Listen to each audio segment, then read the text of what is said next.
नमस्कार, मैं विक्रम और आप देख रहे हैं जर्नलिस्ट यूपी लाइव न्यूज। देश दुनिया की तमाम बड़ी खबरों को देखने के लिए हमारे चैनल को तुरंत सब्सक्राइब करें और कमेंट बॉक्स में अपनी अमूल्य राय जरूर दें। आइए आपको दिखाते हैं इस वक्त की सबसे बड़ी खबर। समाजवादी पार्टी के राष्ट्रीय अध्यक्ष एवं पूर्व मुख्यमंत्री अखिलेश यादव ने आज आरक्षण अधिकार दिवस के अवसर पर समाजवादी पार्टी के राज्य मुख्यालय लखनऊ में एक सादगीपूर्ण कार्यक्रम में संविधान मान स्तंभ की स्थापना की। उन्होंने कहा कि समाजवादी पार्टी के सभी जिला एवं महानगर कार्यालयों में भी आज संविधान मान स्तंभ की स्थापना के कार्यक्रम होंगे। संविधान मान स्थापना का अनावरण करने के पश्चात अखिलेश यादव ने कहा कि संविधान मान स्तंभ में स्थापित भारत का संविधान पीडीए प्रकाश स्तंभ के रूप में हमारे लिए सदैव सामाजिक न्याय का मार्ग प्रकाशित और प्रशासित करता रहेगा। यादव ने इस अवसर पर कहा कि समाजवादी का नाम इकलौती समाजवादी पार्टी से जुड़ा है, इससे ज़्यादा लोगों को जोड़ने का काम किया जाएगा। उन्होंने आज के दिन कारगिल के शहीदों को भी स्मरण किया और उन्हें भावभीनी श्रद्धांजलि अर्पित की। अखिलेश यादव ने कहा कि आरक्षण अधिकार दिवस को समाजवादी पार्टी ने संविधान मान स्तंभ के स्थापना दिवस के रूप में मनाने का विनम्र निर्णय लिया है, क्योंकि 26 जुलाई सन 1902 को महात्मा ज्योतिबा फुले द्वारा संकल्पित आरक्षण को कोल्हापुर के श्रीमंत महाराज राजश्री छत्रपति साहू महाराज ने अपने राज्य में लागू करके आरक्षण का शुभारंभ किया था। उनका उद्देश्य सभी को संख्या के अनुपात में आरक्षण देना था।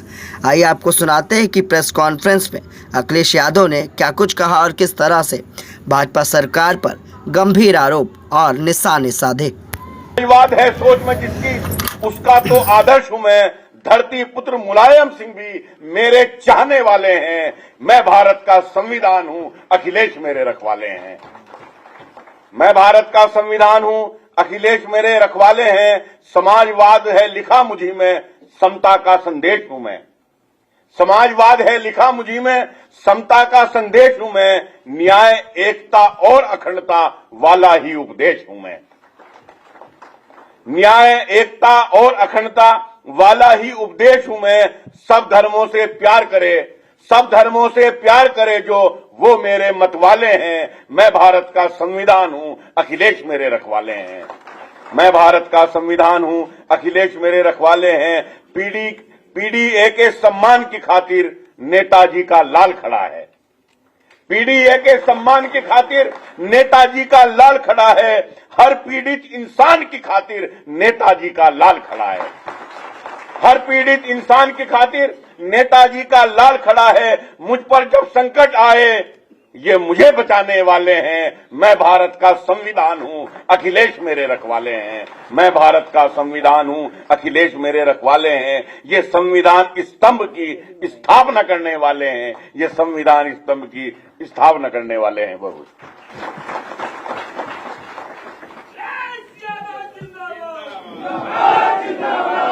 अब माननीय राष्ट्रीय अध्यक्ष जी मीडिया के सामने और आप लोगों के सामने अपनी बातें रखेंगे। माननीय राष्ट्रीय अध्यक्ष जी। मैं सबसे पहले संविधान मान स्तंभ की स्थापना के कार्यक्रम में आए हुए सभी मीडिया के साथियों का बहुत बहुत धन्यवाद देता हूं। ये आज संविधान मान स्तंभ जो समाजवादी पार्टी में स्थापित किया गया है, हमारी समाजवादी पार्टी के जितने भी कार्यालय होंगे और महानगर के कार्यालय में भी इसी तरह का आयोजन समाजवादी पार्टी के कार्यकर्ता नेता मिलकर के करेंगे।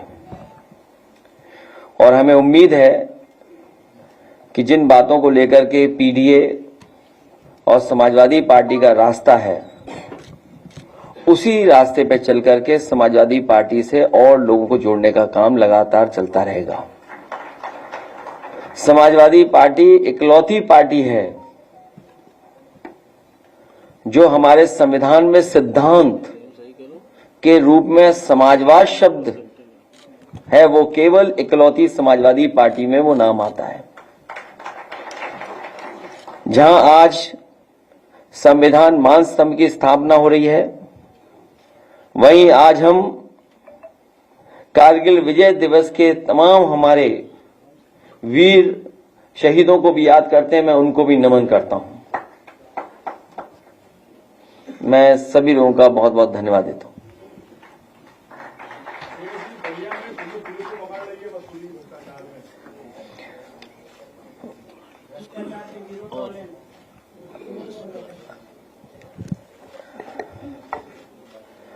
आपको याद होगा जब कभी हम लोग विपक्ष में रह करके और खासकर विधानसभा में सवाल उठाते थे तो प्रदेश की सरकार ये दावा करती थी और न जाने कहां से आंकड़े लेकर के आते थे और ये कहते थे कि उनके जीरो टॉलरेंस की पॉलिसी है, खास करके करप्शन को लेकर के जीरो टॉलरेंस की बात करना, लॉ एंड ऑर्डर के सवाल पर सरकार ने तमाम बार दावा किया है, न केवल खुद कहा बल्कि संस्थाएं लगाई अपने नैरेटिव को, परसेप्शन को बदलने के लिए, और जीरो टॉलरेंस की पॉलिसी पे सरकार लगातार दावा करती रही है। और जिस तरीके से लगातार हम लोग सुन रहे हैं सरकार के विधायक क्या कह रहे हैं, उनके ही अपने नेता ये कह रहे हैं कि उन्होंने जीवन काल में, उन्होंने अपने पूरे राजनीतिक जीवन काल में ऐसा भ्रष्टाचार नहीं देखा होगा जो इस सरकार में चल रहा है। और एक बार इसी प्रेस कॉन्फ्रेंस में जब हम और आप लोग बैठे थे तो जो प्रेस में छपा था उसी का जिक्र करके मैंने कहा था कि मुख्यमंत्री खुद स्वीकार कर रहे हैं कि कई विभागों में बड़े पैमाने पर दलाली चल रही है। और ये जब बात कही गई थी तो आप जानते होंगे पलट करके क्या बात रखी गई थी। और आज जो हमारे साथी ये सवाल उठा रहे हैं बलिया का लेकर के, आपको जानकारी होगी कि समाजवादी पार्टी के विधायक संग्राम सिंह, उन्होंने विधानसभा में इस बात को रखा था। तो ये एक जगह के भ्रष्टाचार का तो खुलासा हुआ है। उत्तर प्रदेश के न जाने किस किस कोने में कितने बड़े पैमाने पर भ्रष्टाचार चल रहा है। और जो लोग ये होर्डिंग भी पढ़ेंगे या जो हेडलाइन अखबारों में छपी है, बड़ी मुश्किल से ऐसी हेडलाइन अखबारों में मिलती है, पुलिस ही डाकू, बड़ी मुश्किल से अखबारों की हेडलाइन ये मिलती है, पुलिस ही डाकू हर दिन 15 लाख वसूल रही है। सोचिए आप, अगर अखबार ये मजबूरी में लिख रहा है कि वो परेशान होकर के लिख रहा है, और मुझे ऐसा लग रहा है कि हमारे अखबार के लोग भी अब अपनी जिम्मेदारी निभाने लगे हैं और बहुत जल्दी खुल करके जिम्मेदारी निभाएंगे। हम इसके लिए भी अपने लोगों को, आज जब संविधान मान स्तंभ की स्थापना कर रहे हैं तो अपने पत्रकार साथियों को इस बात के लिए भी बधाई देते हैं। तो ये एक सड़क, एक जिले का भ्रष्टाचार जो दिखाई दे रहा है, पुलिस को पकड़ रही है। प्रधान सांसद जी के क्षेत्र में पता करिए क्या रहा, क्या ये बात नहीं निकली कि पुलिस क्या कर रही थी? वसूली। और ये जो इनकाउंटर का जो डर दिखाते हैं, हमने और आपने कई बार सोशल मीडिया पे वो वीडियोस देखे हैं जहां पर पुलिस रेट तय कर रही थी कि टांग पे गोली मारी जाएगी तो इतना पैसा देना पड़ेगा। और फिर हम लोगों ने वो भी देखा कि जब बंदूक नहीं चली तो पुलिस ने एनकाउंटर के लिए अपने मुंह से ही ठाए ठाए ठाए कह दिया था, याद होगा आपको।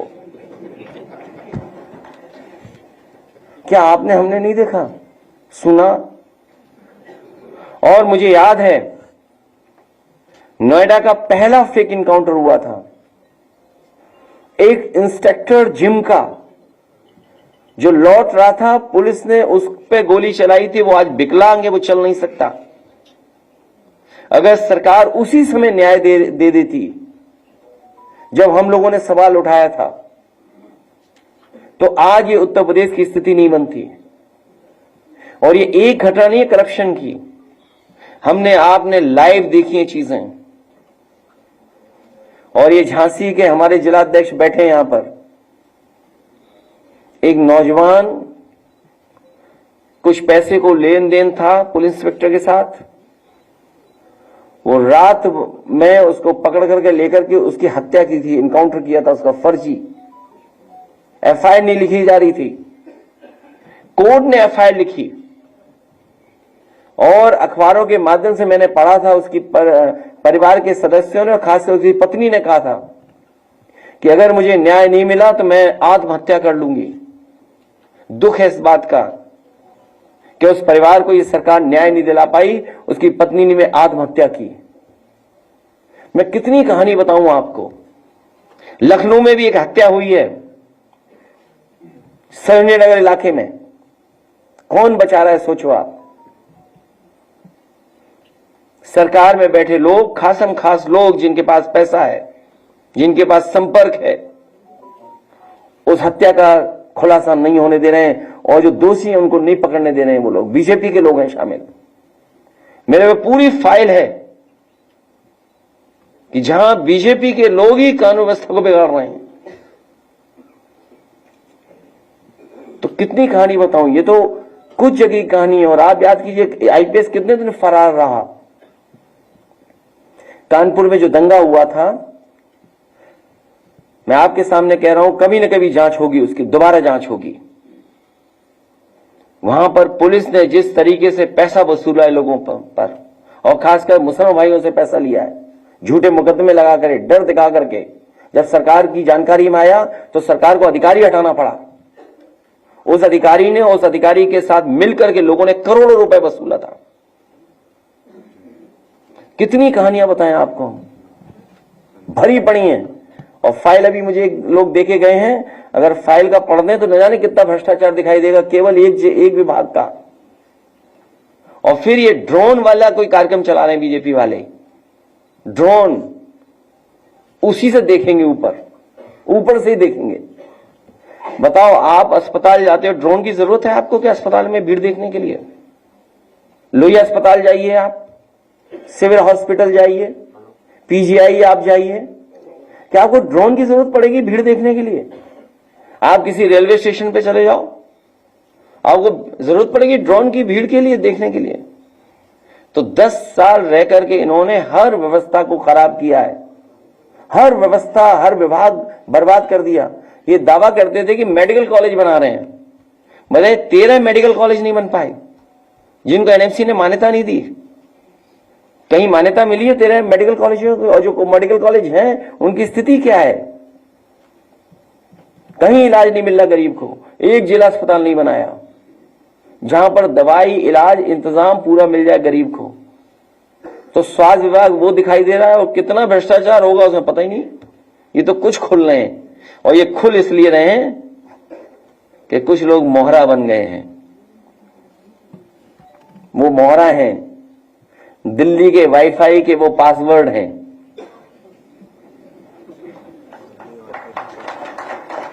ये नई तरह की टेक्नोलॉजी, तो टेक्नोलॉजी के हिसाब से बोलना पड़ रहा है। आप समझ गए हो कौन मोहरा है?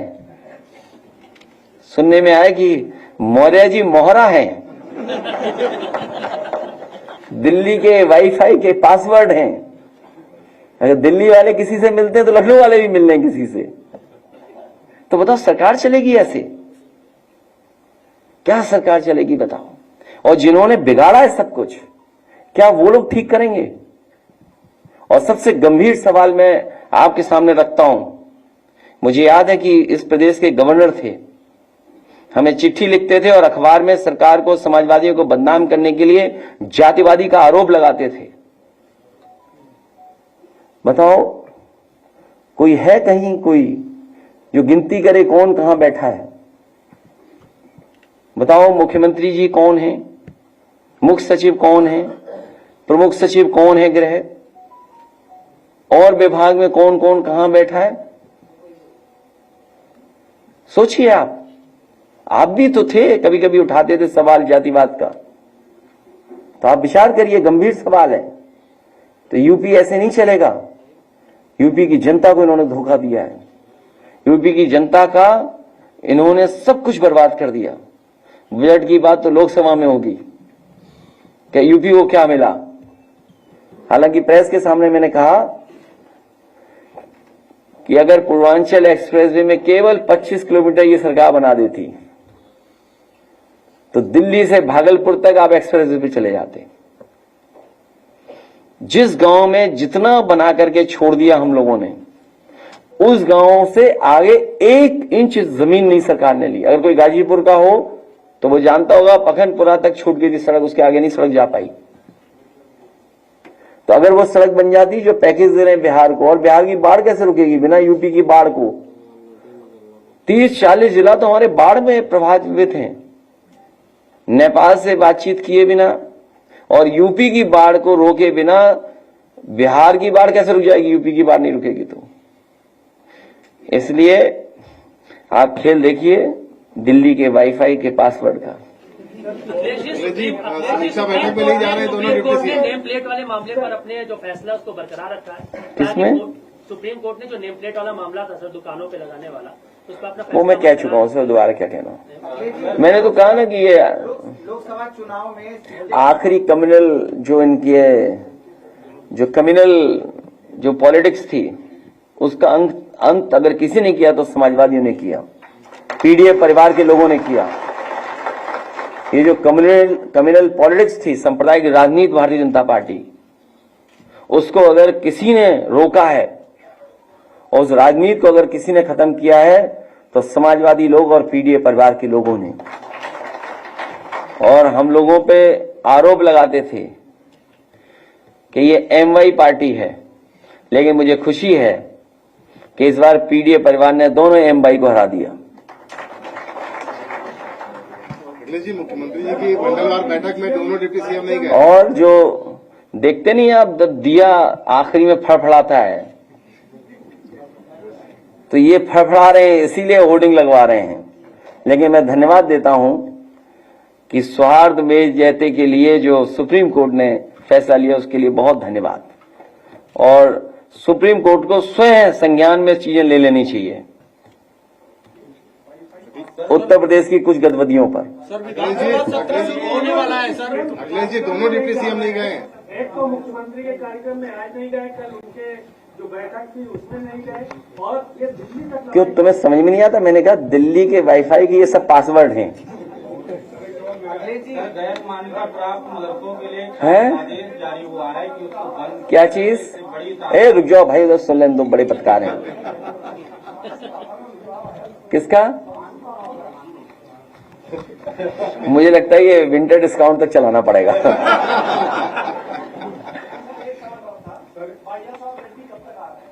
कहां?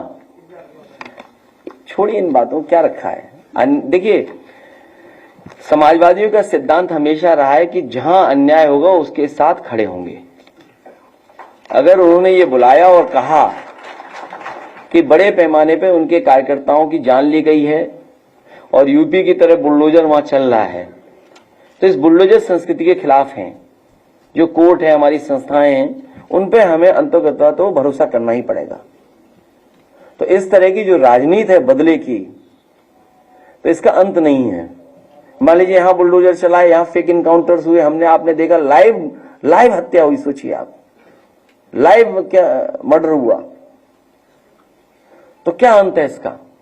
इसलिए मैंने आपसे कहा कि मैंने उदाहरण दिया कि अगर पहला जो फेक इनकाउंटर हुआ था, अगर सरकार उसी समय कार्रवाई करती, वो आज भी जिम इंस्पेक्टर विकलांग है, सरकार ने कोई मदद नहीं की उसकी,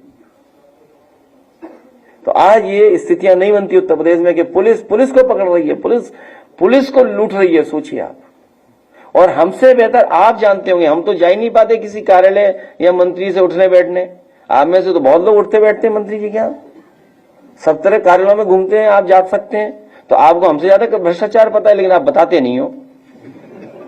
नहीं पता है आपको, ऐसा नहीं है कि आपको नहीं पता है, आपको सबको पता है, और आपको अपने विभाग का भी पता है। सबसे बड़ी बात यह है।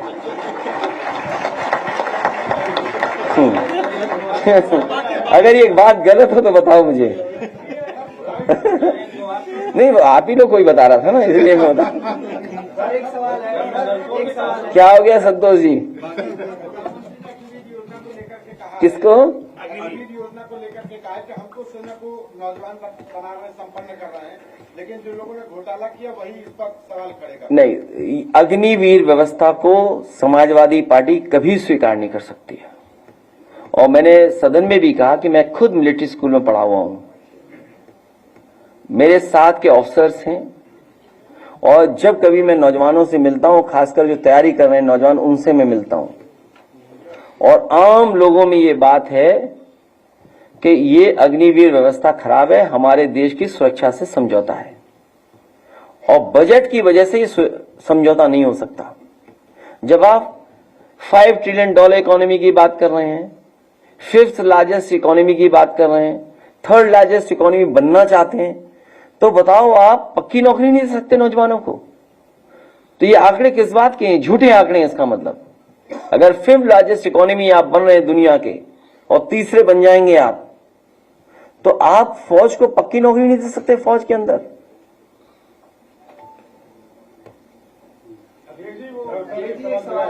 लोकसभा चुनाव के बाद जिस तरह से बीजेपी की सीट कम हुए हैं, तब उनको जो है लगा कि भ्रष्टाचार के जीरो टॉलरेंस को स्टार्ट करना चाहिए। क्या ऐसा लगता है क्या? मेरे से ज्यादा आप जानते हो कितने परेशान है भाजपा के लोग, उन्हें समझ में नहीं आ रहा कि क्या मुद्दा उठाएं। शासन आदेश जारी हुआ है कि गैर मान्यता प्राप्त मदरसों को बंद किया जाएगा, इससे लाखों बच्चे प्रभावित हो रहे हैं। गांव में जो मकतब था वो बंद किया जा रहा है, और मदरसों से हिंदू बच्चों को निकालने का भी शासन आदेश जारी हुआ है। मदरसों में पढ़ाई अच्छी हो, और अपने जो उनका बोर्ड है उसके हिसाब से जो उनकी व्यवस्था थी उस पे सरकार को बहुत ज्यादा हस्तक्षेप नहीं करना चाहिए। और सरकार इसलिए हस्तक्षेप कर रही है मदरसों पे क्योंकि उन्हें बोर्ड का और परसेप्शन बनाना है। समाजवादी लोग आएंगे तो मदरसों को मॉडर्नाइज करने का काम और उनको सुविधा देने का काम होगा पढ़ाई को लेकर के।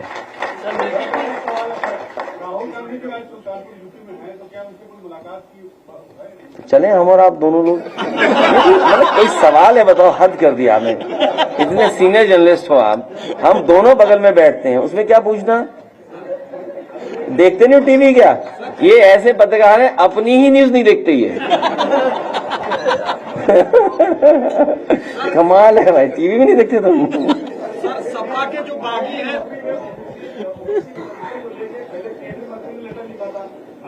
देखिए, ये जो नए, इसीलिए जरूरी था ये संविधान मान स्तंभ, क्योंकि ये हमें, जो हमारे पिछड़े लोग हैं जिनको अधिकार नहीं मिल रहा है, या जो गैर बराबरी की लड़ाई है, जो संपन्न बनाने का आंदोलन रहा, तो ये गैर बराबरी बढ़ रही है और संपन्न लोग नहीं हो पा रहे हैं, तो उस लड़ाई को और मजबूत बनाना है हम लोगों को। वो इसलिए लिख रहे हैं कि वो दोनों पाले में रहना चाहते हैं कि यहां भी बदनाम न हो, ये भी बात चलती रहे। और आरक्षण की जो मूल भावना थी उससे खिलवाड़ हुई है, मूल भावना से। अब कंपटीशन खत्म कर दिया इस बीजेपी ने कंपटीशन खत्म कर दिया, सबको अपनी जगह बांध दिया। इसीलिए जाति जनगणना हो और आबादी के हिसाब से नौकरी मिले, उसके लिए समाजवादी लोग काम करते रहेंगे और लड़ते रहेंगे।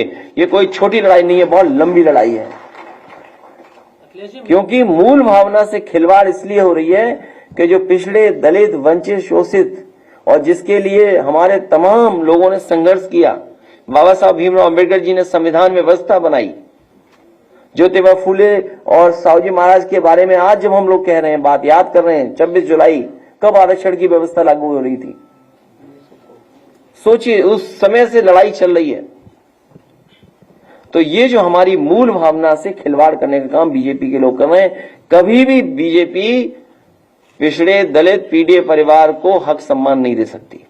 अखिलेश जी, मिल्कीपुर जीतने के लिए बीजेपी फोकस है, 4 मंत्रियों को लगाया गया, जिम्मेदारी दी गई है। जनता मिल्कीपुर से बहुत अच्छी तरह हराएगी। जो बागी विधायक थे, जो कार्रवाई की जा रही है, हम तो चाहते हैं कि जो बॉडी है, जो हमारी संस्था है, न्याय देगी हमें, विधानसभा से हमें न्याय मिलेगा। जो हमारी विधानसभा है वो न्याय देगी कि ऐसे लोग जिन्होंने समाजवादियों को धोखा दिया उनकी सत्ता खत्म करे।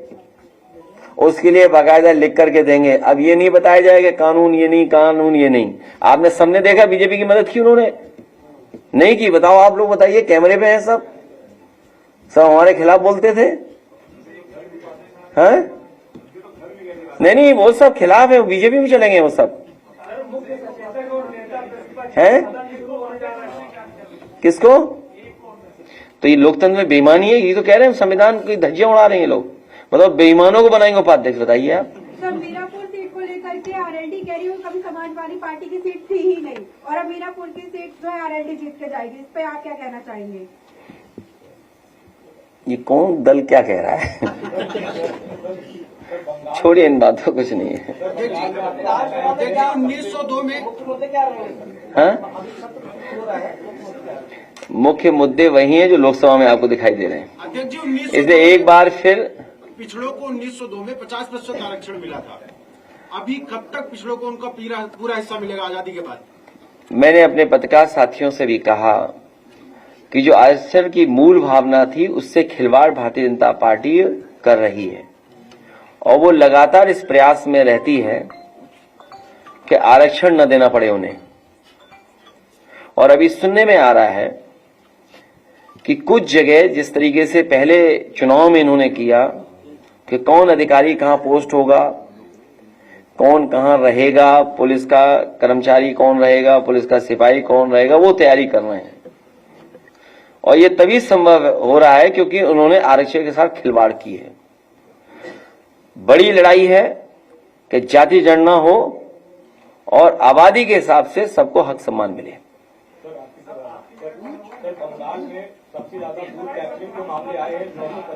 क्यों यूपी का नहीं दिखाई दिया तुम्हें? यहाँ बोर्ड नहीं डालने दिया तुम्हें? यूपी नहीं दिखाई दे रहा, दूसरा बंगाल दिखाई दे रहा है। जा रहे हो क्या बंगाल? वहां बताओ, यूपी में खुलेआम लूट हुई और मैं तुम्हें ऑन कह रहा हूं, ऑनलाइन, मतलब यहाँ सबके सामने लाइव कह रहा हूं, अधिकारियों ने भी बहुत भेदभाव किया है। समाजवादी लोग कभी नहीं भूल सकते ऐसे अधिकारियों को। और ये जो नाम पीछे से आ रहा है फरक्काबाद वाला, ये सही नाम आ रहा है पीछे से। वो बात मैं नहीं कह सकता हूं क्योंकि कल को हमें सबूत देना पड़ेगा, लेकिन आप चुपचाप इनसे पूछना कि अधिकारियों ने क्या किया।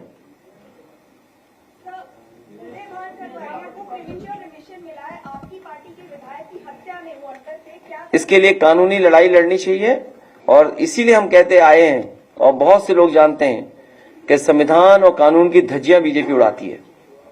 इसमें जो भी कानूनी पक्ष होगा उनके परिवार के लोग उस पर विचार करेंगे। कोई सुझाव राय हो तो चुपचाप भेज दो। हमारे आशु मलिक जी पार्टी के लिए बहुत काम कर रहे हैं गाना बनाने का। तो एक हमारे बहुत ही जिन्होंने हमेशा पार्टी के लिए गाना गाया, मैं कहूंगा आप लोग एक बार वो सुनिए गीत उनके पार्टी का। पल्लवी पटेल जी मुख्यमंत्री से मिल रही हैं लगातार। अच्छा, मुख्यमंत्री से आप मिलाओ, हम मिलाए, कौन मिलाए? सब जाए मिलने जाओ, क्या मिलेगा वहां? मिलेगा क्या बताओ? कोई सदस्य बना देंगे वो? हैं? बस ये सदस्यता बचा लो हमारी। चलो उन्हें छोड़ दिया, नहीं माने, पीडीए की परिवार की है तो सदस्यता ना ली जाए उनकी। ये काम मुख्यमंत्री नहीं कर सकते, ये हम ही कर सकते हैं। ये काम मुख्यमंत्री नहीं कर सकते। पीडीए परिवार की आधी आबादी है तो आधी आबादी के खिलाफ हम लोग कार्रवाई नहीं करेंगे।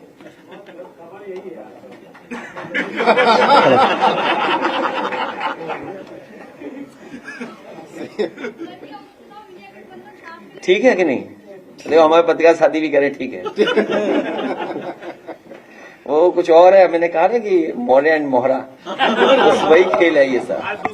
कि अगर कोई नहीं गया तो बैलेंस करने के लिए कुछ चल रहा होगा कुछ। अब हमें तो पता नहीं, कुछ झगड़ा चल रहा होगा अंदर। नहीं, मुझे नहीं पता, वाकई में नहीं गए मीटिंग है। आज दूसरे वाले भी डिप्टी नहीं गए मीटिंग। देखिए, दुख इस बात का है कि यूपी कितना प्रोग्रेसिव स्टेट बन जाता। दोनों दिल्ली लखनऊ एक करके काम करते तो सोचो कहाँ यूपी पहुंच जाता। बताइए 15 कितना पैकेज मिला है आंध्र प्रदेश को? 15,000 करोड़ का।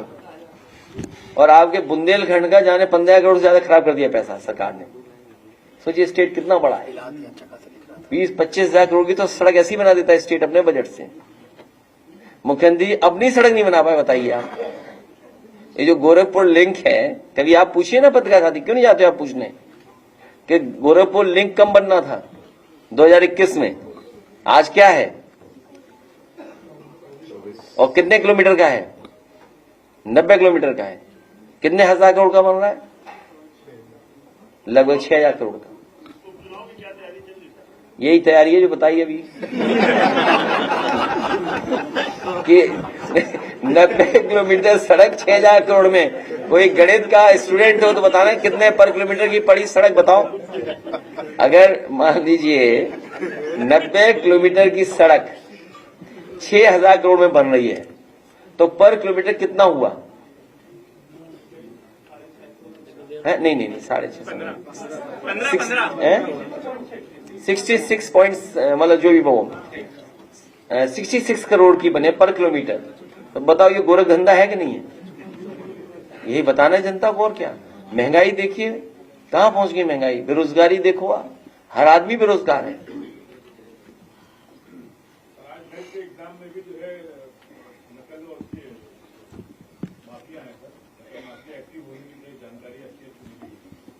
अब वो एसटीएफ जाने और पुलिस जाने। गया था जा चुका है। पता नहीं चला कहाँ चला गया, पता नहीं चल गया। हाँ सर वाला पूछ रहा है। हालांकि मुझे डिटेल जानकारी नहीं है, लेकिन जो मुझे जानकारी मिली है उसके माध्यम से कि सरकार के लोग ही बचा रहे हैं।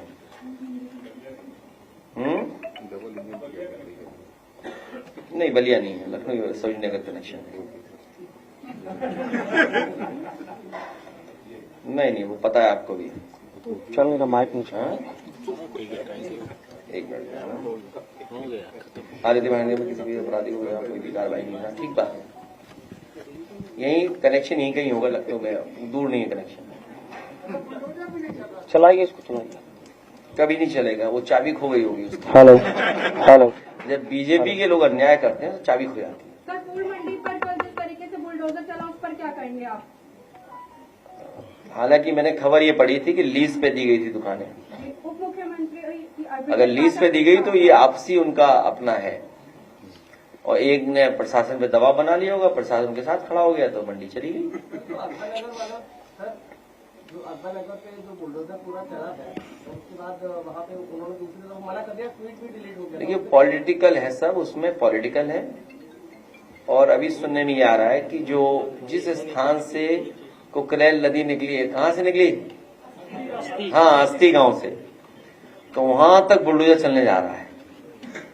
बताइए आप, जो रिवर फ्रंट बना खड़ा है उसको नहीं ठीक कर रहे, एक नाले को रिवर फ्रंट बना रहे हैं। आप खुद मतलब पढ़े लिखे आदमी, आप ये पूछिए उनसे क्या ये नाले वो क्यों बना रहे रिवर फ्रंट, और उसमें जो गंदा पानी आ रहा है वो कैसे रोकोगे आप? कहाँ पे? तो योगी जी का ये पुराना योजना है, तो तुम्हारे चैनल का नाम क्या है? मिटा के हम एनडीटीवी लिख देते हैं। ये कोई बात है तो एनडीटीवी हो जाओगे क्या तुम?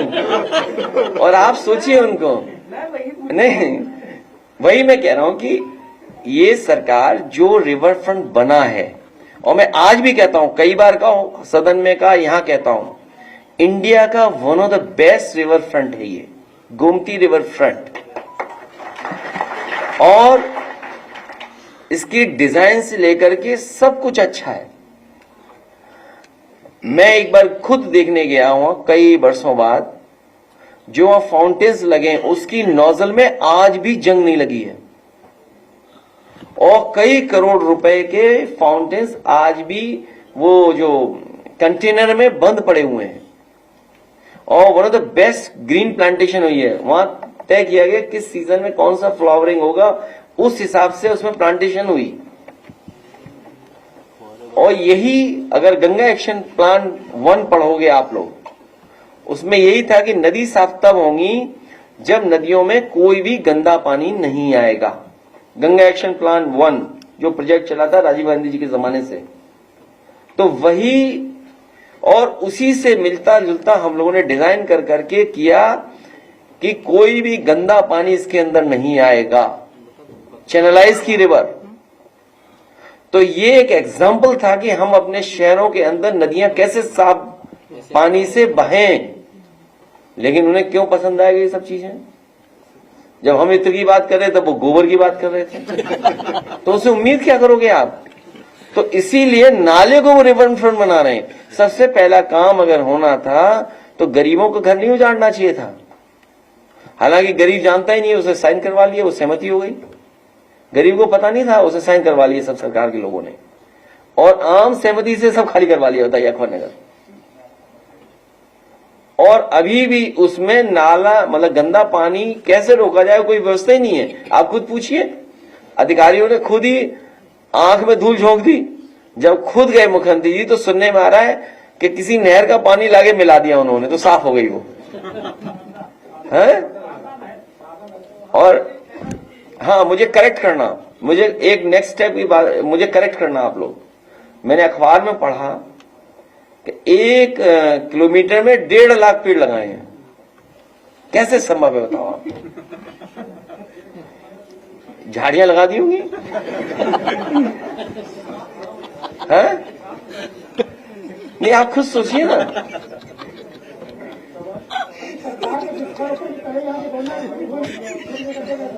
हैदर करनाल के तकरीबन 5 लाख परिवार। क्यों याद दिला रहे हो यार? कहीं सरकार को पता लग गया तुम्हारा सुझाव तो बेचारे गरीबों को उजाड़ दिए जाएंगे। क्यों तुम ऐसी बातें करते हो भाई? सुझाव नहीं नहीं, हैदर कैनाल पे क्यों सरकार को बता रहे हो रिवर फ्रंट बना दो? कितने गरीब चले जाएंगे उसमें।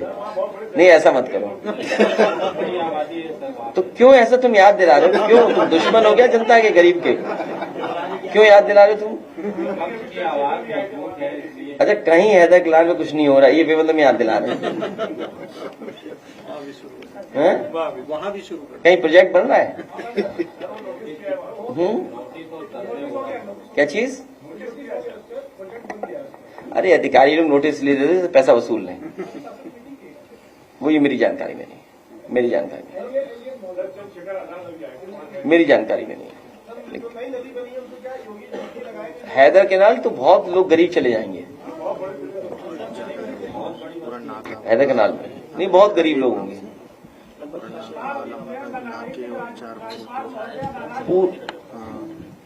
लखनऊ मत देखिए, मैंने आपसे शुरू में कहा पूरे उत्तर प्रदेश की स्वास्थ्य व्यवस्थाएं खराब होगी। पुलिस का आप बता ही रहे हो, शिक्षा का आप जानते ही हो। तो सरकार थोड़ी चल रही है, बस हो रहा है काम, चल रहा है अपने आप। इसलिए आप पार्टी का गाना सुनिए। जी सुनिए। संविधान पर मंडराते खतरों ने उन्हें पुकारा है। संविधान पर मंडराते खतरों ने उन्हें पुकारा है। तब पीढ़ी के लोगों ने मिलकर ये ललकारा है। जागो उठो समाजवादियों, रक्षा धर्म तुम्हारा है। राजनीति में ये समाजवाद ही स्थिर ध्रुव तारा है। ऐसी स्थिति में केवल अखिलेश ही सहारा है।